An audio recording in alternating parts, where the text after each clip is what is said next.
Halo anak-anak, hari ini kita akan belajar tentang proses fotosintesis pada tumbuhan.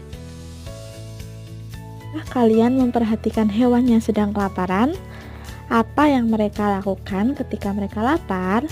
Atau ketika kalian merasa lapar, apa yang kalian lakukan ketika lapar? Yap, hewan akan bergerak mencari mangsa, sedangkan manusia akan memasak atau pergi membeli kebutuhannya. Lalu bagaimana dengan tumbuhan? Makhluk hidup ini tidak dapat berpindah tempat seperti kita.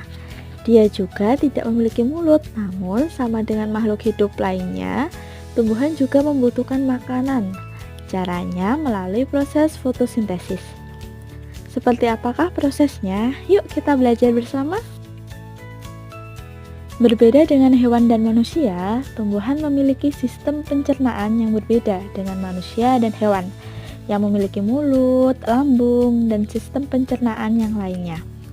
Tumbuhan dapat membuat makanannya sendiri dengan bantuan cahaya matahari. Kira-kira apa saja ya yang dibutuhkan tumbuhan untuk memasak makanannya sendiri? Tumbuhan dalam membuat makanannya sendiri dibantu oleh air, karbon dioksida, dan cahaya matahari.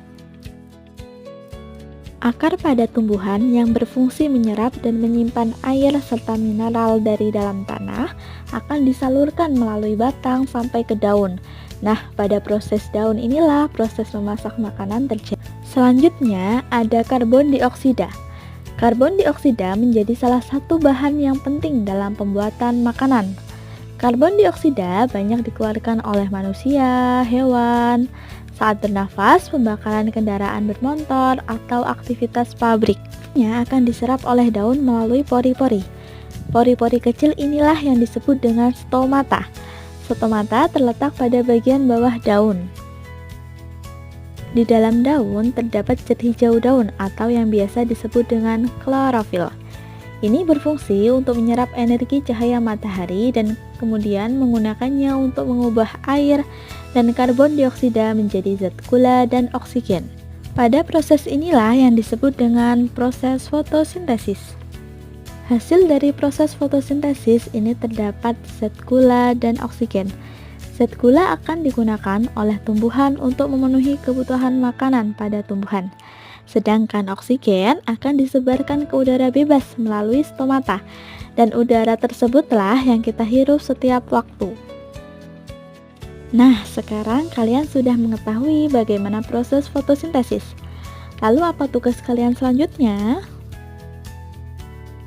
Adanya fotosintesis membuat makhluk hidup lain bisa bernafas dan makan.